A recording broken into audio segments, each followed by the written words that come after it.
this amazing brain.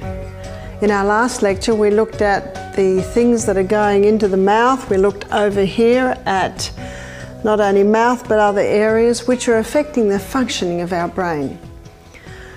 We defined what the frontal lobe was, where our reason, intellect, judgment and will are, that they're fully developed at the age of 30. Now we're going to have a look at the mental or emotional aspects of the way the brain functions. To do that, we're going to go over the 7 laws that govern the functioning of the brain. And the first law must always be Newton's third law of motion. To every action, there is an equal and an opposite reaction. It's the law of cause and effect. Effect follows cause with unvarying degree all through nature.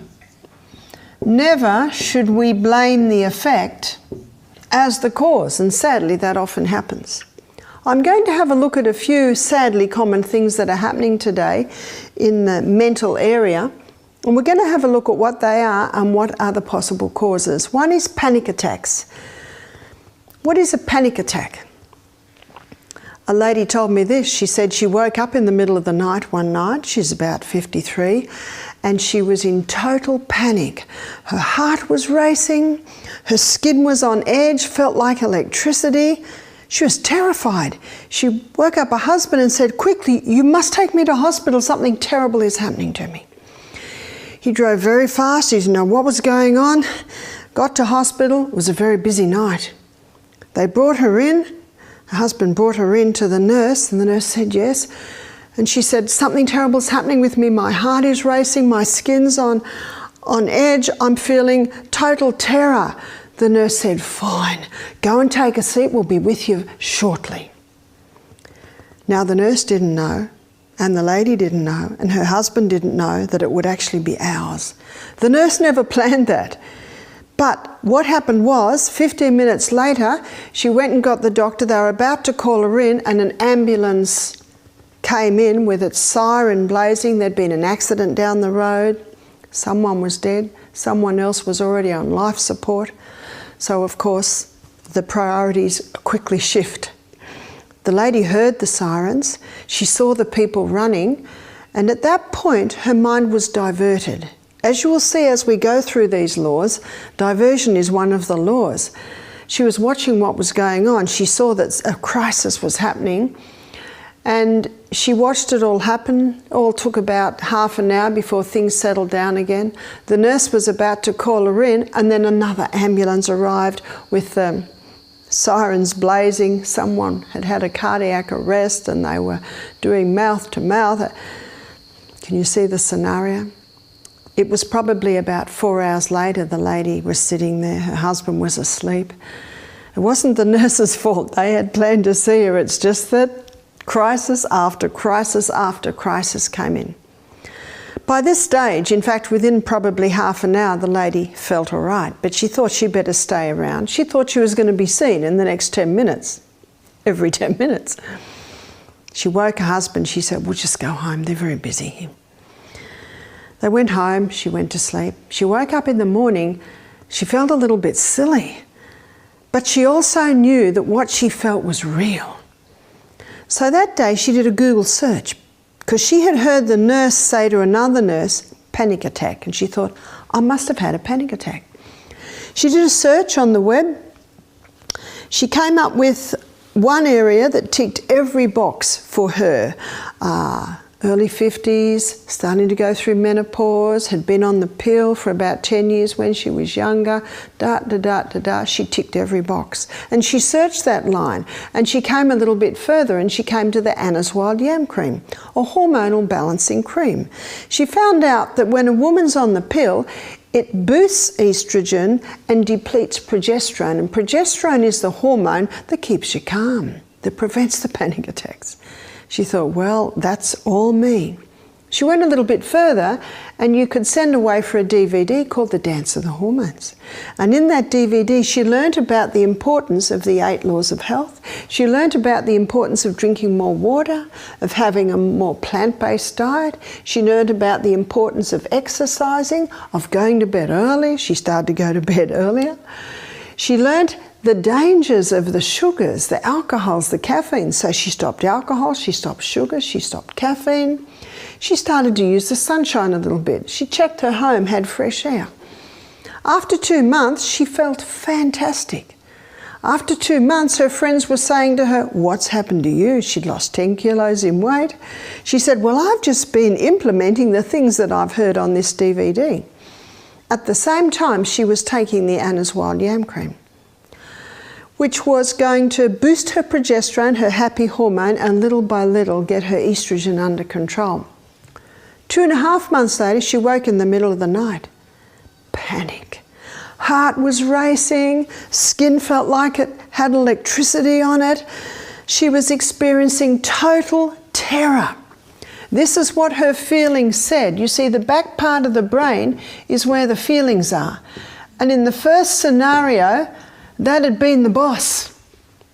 But when the feelings started to rise up, quickly frontal lobe kicked in. Frontal lobe kicked in and said, aha, it's one of those panic attacks. Aha, I know what it is now. Aha, I know how to conquer this. What I'm doing, eventually I will not get them. She slipped out of bed, she went in and got a crystal of Celtic salt and a glass of water. She put the kettle on, got a chamomile tea bag, went out onto the veranda with her hot cup of tea, still a bit hot to drink. She breathed in deeply. She started to do some stretches. Then she sat down and drank her tea. The whole time this was happening, her heart is pumping, her skin is on edge, her feelings are screaming at her, but she's not listening. Got that? She's not listening. She's basically saying to herself, settle down. This will pass. This will pass. And in 15 minutes, it had passed. She slipped back into bed and went to sleep. Same situation, but seen at from totally different eyes. What had made the difference? It was knowledge. It was understanding what was happening to her. The old proverb, knowledge is easy to him that understood. She now understood what was causing her panic attack, and she knew how to conquer it. She just had to get over this little hiccup. This lady told me that she had about 3 more panic attacks over the next 6 months. Last time I talked to her, she said it's 3 years later and I haven't had another. How nice. You see, the back part of your brain is your feeling part of the brain, and it makes a bad boss. It doesn't mean feelings are bad. Feelings are not bad, but they're not a good boss, because feelings go up and down like the wind. Her first situation, her feelings were the boss. No wonder. That's the only guide she had, was her feelings. But the frontal lobe part of the brain is a very good boss, because every decision that this boss makes is made according to reason, intellect, and judgment.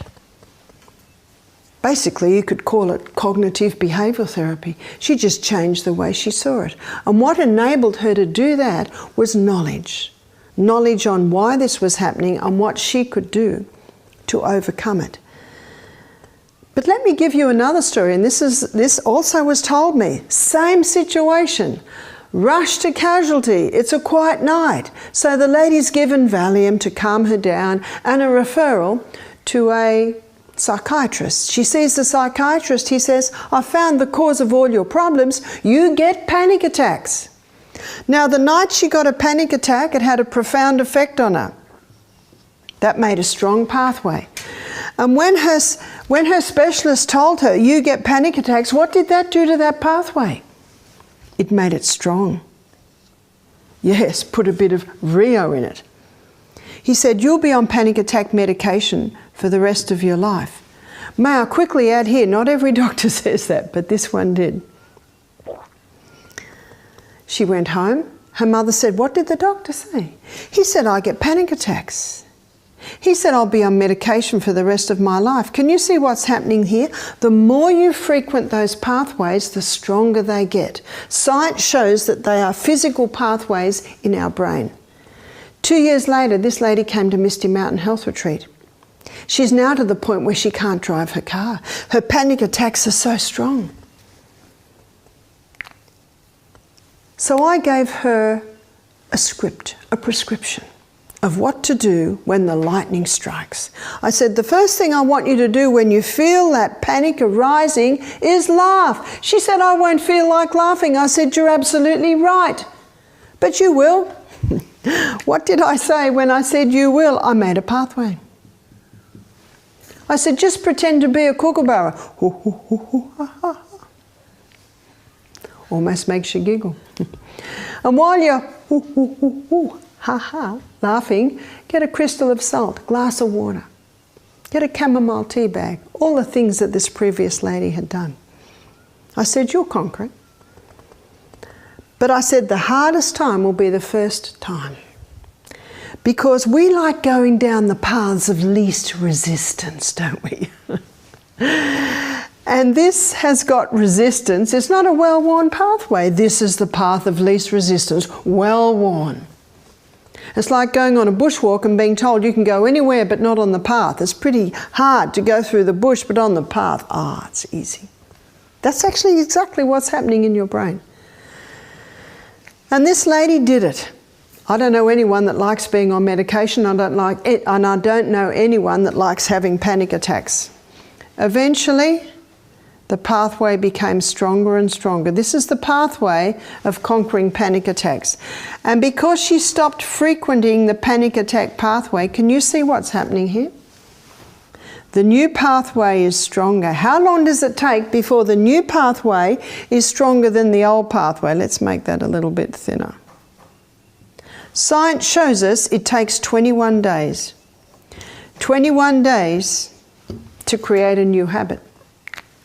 21 days before her old pathway, the panic attack pathway, is replaced by a new pathway. The new pathway is stronger than the old pathway.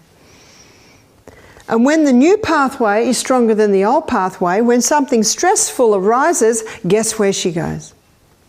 Down the new pathway. Isn't that good news? This lady rewired her brain, and science shows us that we can be rewiring our brain right up until the day we die. That's the good news. You've heard the old saying, you can't teach an old dog new tricks. Wrong. You can. Where there's a will, there's a way. If you say you can, you will. If you say you can't, you're right, you won't. It's as simple as that. You see, our feelings are like a wild horse, and they go all over the place. They need the bridle. Woo up, woo up. Your bridle is your frontal lobe. That's your board of senses. That's your board of critiques. And can you see if someone is taking all of this into their body, their board of senses, their critiques are not very loud. They can hardly hear them. What about depression? By the way, I've seen many people conquer their panic attacks by the things that I just described. Isn't that good news? Depression is not a cause. Depression is an effect.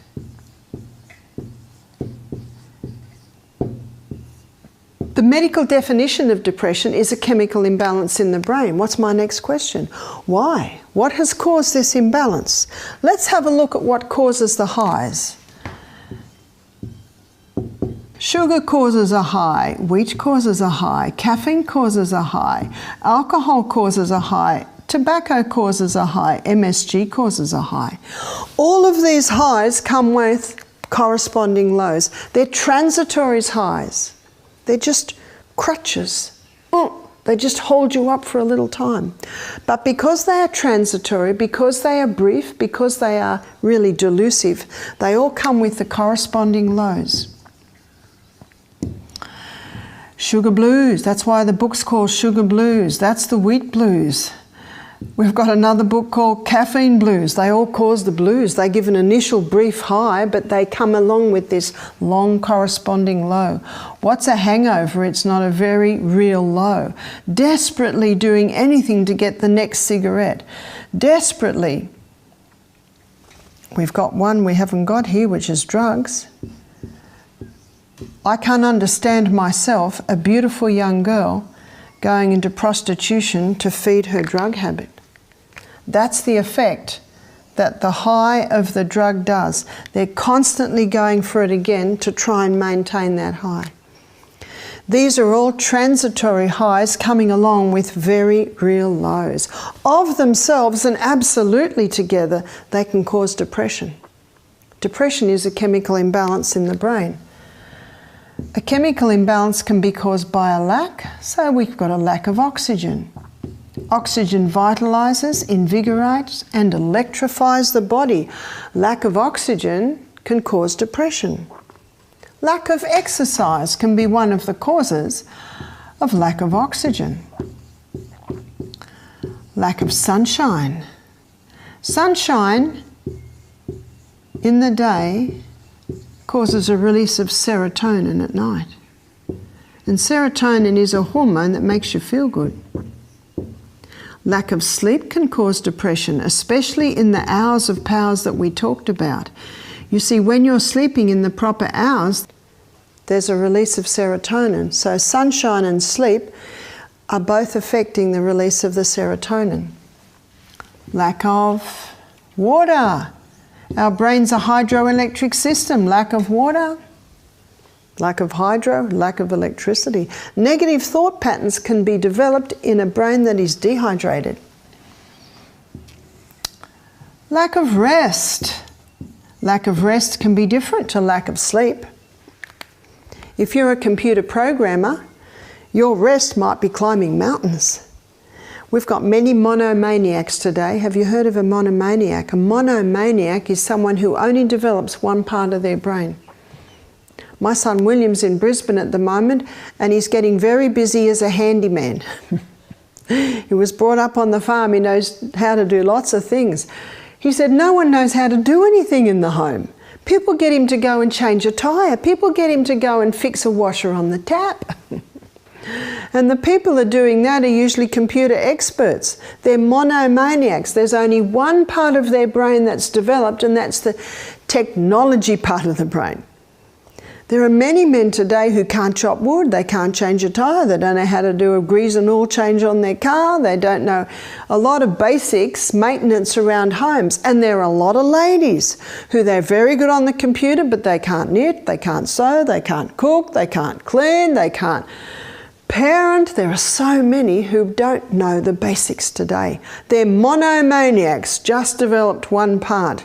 You see, an imbalance is causing depression. And when you have a monomaniac, it creates an imbalance. So we'll have to put here, lack of balance. And lack of balance can be created by a lack of rest. Often if I've been consulting with people all day, lecturing all day, I'll go home, get on my hands and knees and dig weeds. Or I'll go and sew. Or I'll go and knit. Or I'll go and cook. Something totally different to what I've been doing all day. We need to have a balance in our brain. And to have a balance in our brain, we need to rest our brain. And one of the best ways to rest the literary part of our brain is to climb a mountain. So it's just doing something different can be the best rest that you give other parts of your brain. In Exodus, the Bible talks about a special rest that God gave. And I read the Bible when I was 25. And I got to Exodus where the 10 Commandments are. And the 4th commandment, God said, 6 days shalt thou labour and do all their work, but on the 7th day, rest. Rest. I remember as a young mother, I thought, how do I do that? And then I realised that if I have a visitor coming, I've got everything ready. If I'm going out, I've got everything ready. I'm just going to see that day, the 7th day that the Bible talks about, and I'm not going to do any cooking on that day. I'm not going to do any vacuuming. I'm not going to do any washing, unless a child vomits, then I might wash. So I made prep so that I could do that. You see, being pregnant or breastfeeding non-stop for 14 years, I was a very busy lady, and I'm up in a rainforest and there's no electricity, so I'm busy. But you know, it revolutionised my life, and it gave me the rest and the balance in other areas. I used to go on bushwalks with the kids. I'd sit and chat with the kids. Usually they'd say, Mum, look at this, and I'd say, yeah, I'll just put the load of washing on the line. Yeah, I'll just do this. And this gave me one-to-one with the children. And still to this day, Michael and I love work. We never stop, except for one day where we stop. We get the rest and we give our brain the balance. Lack of progesterone can cause depression, because progesterone is called the happy hormone.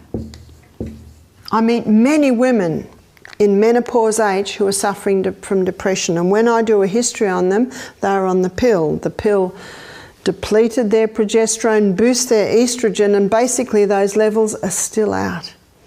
I've seen many people, especially women, conquer depression by going on the Anna's Wild Yam Cream, boosting progesterone, implementing the 8 laws of health, and then little by little they're able to ease off their antidepressants. Good news. Lack of minerals can cause depression. There are 2 minerals that work together. One is calcium and the other is magnesium. And these 2 minerals are what gets the messages down that arm. Calcium constricts, magnesium relaxes. Calcium constricts, magnesium relaxes. This is happening split second.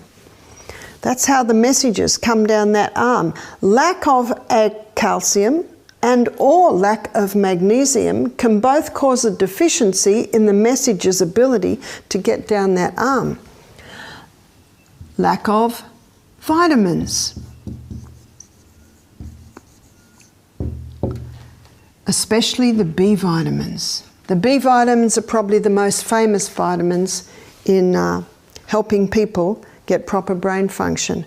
But probably the most famous of all the B vitamins is niacin, nicotinic acid. About 1% of psychiatrists today are using nutritional medicine to help mental illness, and that would be their most famous. Some doctors are using up to about 10,000 milligrams of nicotinic acid. That's 10 grams. Not forever, it's just initially till we conquer the situation. We're looking at the imbalance that can be caused, or the imbalance that can cause depression. Excess. Excess food can cause depression. This is a big one in Australia today. Australia is suffering from an overabundance of food and an overeating of food. When the stomach is burdened with too much food, the nerves are irritated, and that can irritate the whole system, especially the brain. Excess stimulation. This is the opposite to rest. One of the best things parents can do for their children is keep life simple. Have big expeditions into the bush to get kindling. Big expeditions into the garden to kill the enemy. Boys love that. Pull all the weeds out. Picking up the pine cones for the fire. These are the things that I do with my grandchildren. And you know, when they visit me, they say, "Have you got any work for us, Grandma? We're good workers." So good to develop really good work ethics in the children. When parents don't teach their children to work, they deprive them of the joy of accomplishment, which is a lovely thing. Many kids today don't know how to work, but they're pretty proficient on the iPad. A lot of parents are really proud when their 2-year-old can handle the iPhone or the iPod. It is nothing to be proud of.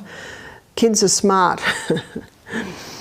The most important thing children should be learning is to obey their parents, let them know there's a consequence if they're not, and use the will to develop their minds so that their intellects develop the way it's supposed to develop. So make sure there are times of quiet. Excess pain can cause depression. Pain is debilitating. One has to look at why the pain is there. I'm surprised at how many times we're able to reduce pain by simple hydrotherapy treatments or poultices. We're looking at what causes a chemical imbalance in the brain. The brain can be poisoned. This in itself is causing an imbalance. What poisons the brain? Mercury, all your heavy metals poison the brain. Alcohol poisons the brain. MSG poisons the brain. Chemicals poison the brain. Mold poisons the brain. Drugs poison the brain. These all have a poisoning effect. causing neurodegeneration, which of course is the cause of dementia, Alzheimer's. Something else can poison the brain, and that is negative thoughts. We have no say over what people say to us, but we have total say over what we do with what they say to us. You see, a negative thought may come into our mind, and AA say this, I think it's well said. We have no say over the first thought, but we have total say over every thought after that. You see, a thought is like a breeze. Notice that this nerve cell is like a tree, and here are all the little branches. A breeze comes in and it wafts through the dendrites, the branches of the tree. And it is our choice whether we keep that thought or we let it keep going. And if we keep that thought, it's basically like we build a little nest in the dendrites. And if it's a negative thought, Dr. Carolyn Leaf in her book, Who Switched Off My Brain, she shows how little thorns can grow in between the dendrites when we entertain or cherish negativity. And those little thorns have the ability to damage the tissues. These are your psychosomatic diseases. What does cherish mean? Love. What does entertain mean? Come in, stay for a meal, actually stay the night. Do we do that to negative thoughts? No, they must be allowed to keep going. One girl said, I get negative thoughts coming in all the time. I said, join the club. We all do. It's what we do with them. Let them keep going. Don't let them build a nest in your dendrites, which causes thorns to develop, which can be very damaging. One lady said it to me. She said, I like it. I like to think of it like this. We've got our remote control from the television. Something comes on that we don't want, we just change channel. We just change channel. We just change channel. And that's what you can do with negative thoughts. Just change channel, just change channel. And remember, practice makes perfect and practice makes permanent. What this means is, what I've shown you this morning, is that these things are something we can make a choice on, and as you can see, they have a dramatic effect on the way we think. Dr. Neil Nedley stated in his lecture that I attended on depression, he said, genetics cannot cause depression. Isn't that good news? Even if both our parents committed suicide, we need never go there. Remember, genetics loads the gun, lifestyle pulls the trigger. Genetics cannot cause depression. Lifestyle tragedy cannot cause depression. And every heart has its sorrow. It's not what happens to us, it's what we do with it. But he said, you throw a few of these in, he calls them hits, and the scales are tipped. We have no say over genetics, we have no say over lifestyle tragedy, but we have total say over this. Never would I want anyone to think that I'm implying it is their fault they have depression. No, no, no. Many are sick through ignorance, and most people don't know the power of these simple lifestyle changes that can directly affect the way that we think. Dr. Neil Nedley stated that there are over 100 causes of depression. I haven't given you 100 here, but I've given you quite a few. No, depression is not a cause, depression is effect. And that's why the detective hat has to go on and have a look at all the things that may have brought together so that the effect of depression is happening. Before we move on, there's one last, and this is a Bible verse. I'm sure we all know it well. Do unto others as you would have them do to you. It's more than a nice saying, it's divine law. And that law states that whatever you give out, you shall receive again. Now this can be scary and it can be great. When is it scary? It's scary when what we're giving out is not good, because that law states it's coming back again. Now this can be incredibly helpful when someone has been terribly used, abused, Often people say to me, well, they need to know what it feels like. I say, maybe no, maybe so, but not by your hand. Because if it is by your hand, that law states it will come back. No, the second law gives the key on how we can free ourselves from painful past through the law of choice. Forgiveness is the choice that can free us from painful past. One writer wrote it like this: forgiveness sets the prisoner free. The prisoner is me. It's the best selfish decision you can make. Forgiveness does cut the chains that bind you to painful past. Forgiveness gives you wings. It gives you freedom. One lady said, I don't want to free them. I said, you can't free them. You can only free yourself. I have seen many people who are physically sick because they're bitter about a terrible experience where they were badly treated. And when I say to them, have you forgiven? Often their response is they don't deserve forgiveness. And I say, absolutely right, but it's got nothing to do with it. And they will probably never know whether you've forgiven them or not. In fact, if you don't forgive them, you keep them chained to you. How many people do we meet who have been through a tragic experience and it years later and they're still hanging on to it? Let it go. You can let it go. It's a frontal lobe decision. It is not a feeling decision, because if it was, we would never do it. I'm about to tell you a scientific fact, and it may sound very flippant, but it's a scientific fact. Fake it till you make it. Fake it means I forgive. Why do you fake it? Because you don't feel like doing it. But frontal lobe says you just got to do it. You just got to do it. And you know, when you keep doing it, I forgive this person, I forgive this person, I forgive this person. It might start like that, but remember, practice makes perfect and practice makes permanent. That's what you fake it till you make it is. One lady said to me, I couldn't even say their name the first 2 weeks. But she said, I pushed on, I pushed on. She said, after 2 weeks, I could say their name.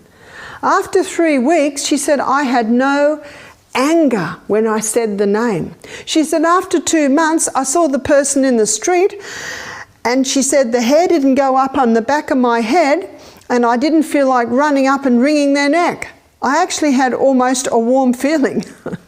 Incredible. Incredible.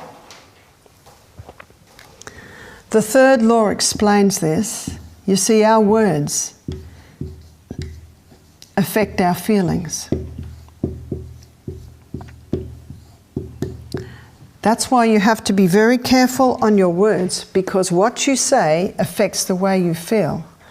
So when this lady forgave her abuser, it changed the way she felt about her abuser. She says she was totally unprepared for that. It was a pleasant surprise, a pleasant side effect. Forgiveness is a choice.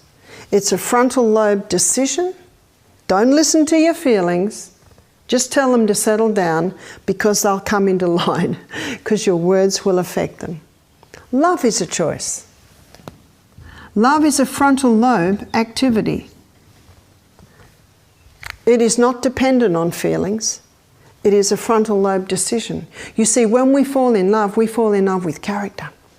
And character should get more beautiful with age, whereas the grey hair comes and the wrinkles come and the tummy gets a little bit bigger. So if that's what you've fallen in love with, you'll be very disappointed. The movies are wrong. You've probably noticed that. They must be. The movie stars that play the roles, what are they onto? Their third and fourth partners. No. Love is not a feeling, it is a principle, it is a choice. And when you make the choice to love, then the feelings follow. That's how it should be. Forgiveness is a choice. We've done that one. Happiness is a choice. We have no right not to be happy. And when I drove past the rubbish tip in Nakuru, Kenya, we drove slowly past the rubbish tip entrance, and we looked in and saw little children running out with the happiest smiles you've ever seen. Where do they live? In the tip. What do they eat? Rubbish. And they're happy. Happy's not dependent on things. Happiness, like love, like forgiveness, is a principle. But there is a temptation in the human brain to refer to feelings. Feelings are not a good guide. Feelings need to be under the control of frontal lobe. We forgive and we love and we are happy because reason, intellect and judgment tells us this is the best thing to do at this point in time. It's like a friend of mine. She had a difficult birth and this little baby cried all the time, and he was a bit of a strange looking child. He had big thick glasses and a cowlick on the front, and by the age of 7 she had to get help. She couldn't stand this kid, couldn't stand a bar of him. And did he know that? Oh yes, and it made him worse. I remember I used to visit this friend and she'd fuss over my little children because my little James had these beautiful blonde curls and these big red lips, and her little boy's there skinny with a cowlick and big thick glasses, and oh, she didn't like the look of him at all. So she went to a psychologist. She said, I just need help. He said, what you've got to start doing is you've got to start commenting on some great things about your son. She said, you don't understand, there's nothing. He met him and he sort of half agreed. No one liked this child. And the more no one liked him, the worse he got. He said, what I want you to do is I want you to say, I like the way you walked down the corridor. I like the way you walked up those steps. That's where she had to start, in the tiniest little thing. And you know, something happened. She started to actually like her son. And guess what happened to the son? His behaviour settled right down because she was starting to say some positive things about him. You can start so small. Remember, she had to fake it till she made it, and she made it. Your words affect your feelings. Her words weren't only affecting the feelings of her son, they were affecting her feelings. And love began to grow. Be careful of your words. You can't let them all out. You see, the 4th law states that your words reveal your feelings and you cannot let them all out. Proverbs 29:11 states that the fool utters all his mind, but the wise man keeps it until afterwards. Another Proverb 17 verse 27 says, even a fool when he holds his peace is counted wise, and he that shutteth his lips is esteemed a man of understanding. Another Proverbs 13 verse 3 says, he that keepeth his mouth keepeth his life, but he that openeth wide his mouth shall have destruction. You would be surprised at how many Proverbs talk about this little member here, the mouth. Be careful on that mouth, because your words affect your feelings and they affect the feelings of everyone around you. Some say it's your right to speak your mind. It is your obligation not to speak your mind. I remember down at our health retreat in Melbourne, I came in one day, we had 18 guests, and I knew that one guest was on slippery elm. It's a powder that coats and soothes the gut. And the guests were there about to have their supplements, and there were 18 slippery elms there. Now I know I would have been a fool to open my mouth at that point. I looked at it and went, oh dear. And then very quickly, you see frontal lobes kicking in. Frontal lobe says, settle down, Barbara. Remember, frontal lobe is foresight. Settle down, Barbara. How are the staff going to feel if you say anything? It's going to imply that they don't know their job. And what's that going to do for the guest's confidence in the staff? So you see, very quickly, this is split-second stuff. I smiled at the guests, I smiled at the staff, and I went into my office. I quickly thought to myself, won't hurt the guest to have slippery elm this morning. It's a very safe herb. Half an hour later, 2 staff members came running and said, oh, We're so sorry, Bob. We're so sorry. I smiled. I said, what can we do to prevent that happening again? Let's have a look at the charts we have here. And they, oh, did I win their heart? Because there's not a person on the planet that hasn't made mistakes, is there? I'm shocked at what parents say to children. I think, don't you know they're going to grow up? Don't you know they're going to remember? And have you seen that little slogan on the back of the car? Parents, be nice to your children. They're going to choose your old folks home. It's true. It's true. Life serves back in the coin you pay. Yeah? What goes round comes round. Be very cautious. Be very cautious on your words, because your words affect your feelings and they affect the feelings of everyone around them. Proverbs 12:18 says, there is that speaketh like the piercings of a sword, but the tongue of the wise is health. And I think we've all felt the piercings of a sword.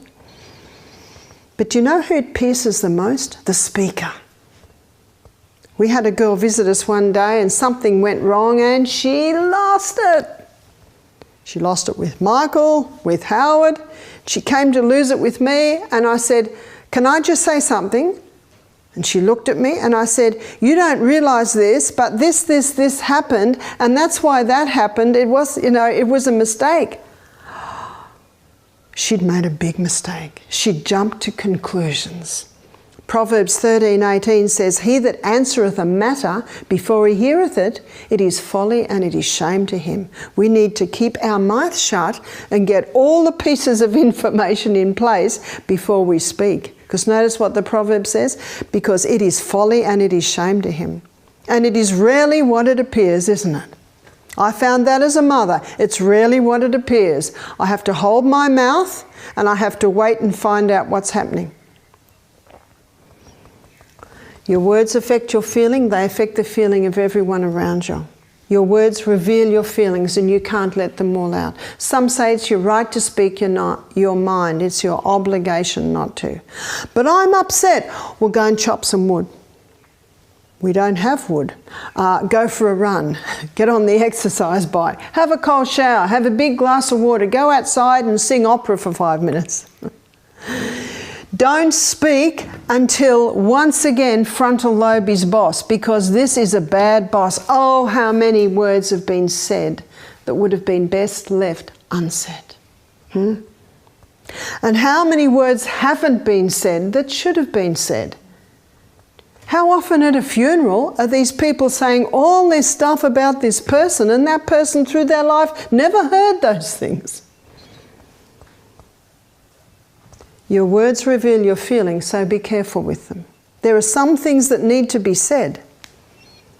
But it's Colossians 4 verse 6, it says, let your speech be always with grace, seasoned with salt, that you may know how you ought to answer every man.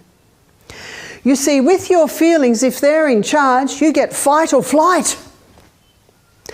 But when frontal lobe's in charge and a crisis arises, instead of fight or flight, you get pause and plan. Where do you pause and plan? Frontal lobe. Remember, that's foresight. But when feelings are in charge and a crisis arises, there's your fight and your flight. Oh, what a problem this tongue causes. And James chapter 5 gives a very good explanation of this tongue. Oh, such a little member. Oh, but what a fire it can start. But if frontal lobe is in control, which it will be if all of these are out of the equation, and if the brain's well hydrated, it's eating nourishing food, it's exercised, it's had its proper sleep, no stimulants going in, sunshine, fresh air, frontal lobe will be working well. So you will be able to pause and plan. I taught my boys a proverb at a young age. I wanted to raise boys that could pause and plan, not fight or flight. Because I know what a scary thing it is for a woman to be at the hand of an angry man. So the proverb is Proverbs 16:32. It says, he that is slow to anger is better than the mighty, and he that ruleth his spirit than he that taketh a city. Number 5 is the law of adaptation. It's only 10 years that science has acknowledged we have a changeable brain. It's called neuroplasticity. Neuro meaning nerve cell, plasticity, when you melt plastic, it molds to the shape of whatever you put it on when you have melted it. But the Proverbs talks about the law of adaptation. Proverbs 22:24 states that make no friendship with an angry man, and with a furious man thou shalt not go, unless thou learn his ways and get a snare for thy soul, because of the law of adaptation. And Proverbs 13 verse 20 states, he that walketh with wise men shall be wise, but a companion of fools will be destroyed, because of the law of adaptation. Because of the law of adaptation, our brain has the ability to grow, and our brain has the ability to shrink. So I'm going to give you a terrible growing scenario and then an excellent growing scenario. Have you heard the story of the fish that got away? Every time the story is told, what happens to the fish? It gets bigger and bigger. Every time we relate negative experiences, do you know that they grow? And who would want them to grow? Some people are relating them every day and they're getting bigger and bigger. It's what, like one lady said to me, I'm just getting sick of the sound of it. I know he suffered in the war, but I can't bear to hear it anymore. And with that negativity, what's growing? All the little thorns. And that man was beginning to get physical ailments because of these negativity thorns in his brain. Well, what's the wonderful scenario? The wonderful growing scenario is this. Our brain has the ability to develop.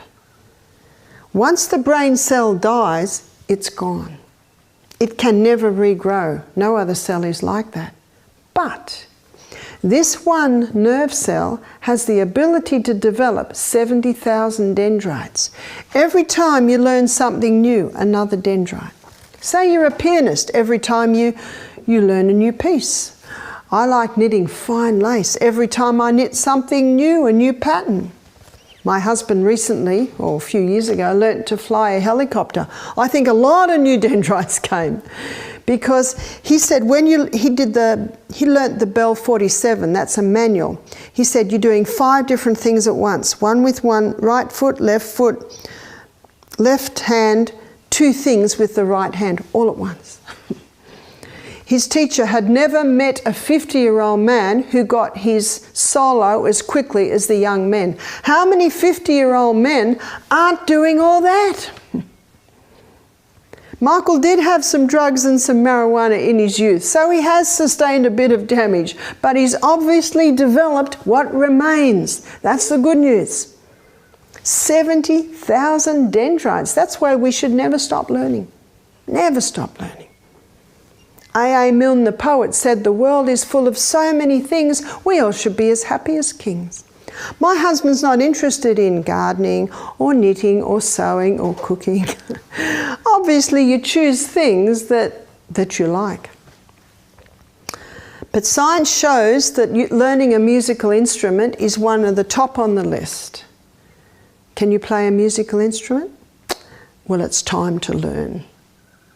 Please spend the next few hours choosing your instrument. Triangles out, don't need a lot of skill for that. Some may question that. Also learning a new language. Learning a new language also helps to grow a lot of dendrites. My music teacher, yes, I am attempting to, and I will learn the recorder. She told me that learning to read music is like learning a new language. Memorizing, especially the Bible. The King James Version of the Bible I find the most poetic, and I love to memorize from the Bible. Some think that I have a talent, but I don't. It's just hard work. Let me relate something to you that will take a few minutes but took me months to memorize. There's just strong pathways in there in my brain now. It's Proverbs 22 verse 17. Bow down thine ear and hear the words of the wise, and apply thine heart to my knowledge. For it is a pleasant thing if thou keep them within thee. They shall withal be fitted in thy lips, that thy trust might be in the Lord. Have not I made known unto thee this day? Have not I written unto thee excellent things in counsel and in knowledge, that thou might know the certainty of the words of truth, that thou might be able to give an answer to them that are sent unto thee? Now you can see why I memorised that. I think it's so pertinent to what I believe my role is in making you all know what is the certainty of the words of truth. I'm not clever and I don't have a talent, it's just hard work. How long does it take before one verse is solid in my mind? Maybe about 21 days. I'm like a dog at a bone. I just keep at it and at it and at it till I have it solid in my mind. And then I can not say that for 2 months, and then I can just say it. If I don't say for a year, I might need to go over it a little bit and get it clear. Well, what's a terrible shrinking scenario? If you don't use your brain cells, you will lose them. When these brain cells go into stagnation from lack of use, they die. And once they die, they're gone. But what can also cause a shrinkage is these thorns, which are causing damage. Well, what's your good shrinking scenario? When we forgive anyone who's ever hurt us in our life, we turn painful past to dust. And when you turn painful past to dust, there's no bad smell to draw you down to that memory anymore. And so the pathway to that memory actually shrinks because of lack of thoroughfare down that pathway. Isn't that good news? I've seen so many people who've struggled with abuse in past. They have made a decision to forgive and they stop relating the story. You see, there's no bad smell anymore. It's just a little pile of dust. That's the good news. And Dr. Carolyn Leaf, she takes it one step further. She says, when you forgive anyone who's ever misunderstood you, ever hurt you in any way, you turn painful past to dust. And that night, let's say you do it right now, today, then tonight when you go to sleep, glial cells are activated. And these are the brain's vacuum cleaners. And there are more glial cells than nerve cells. And they come along in the night while you're sleeping and they vacuum clean up those old nests and those old thorns that have been damaging for too long.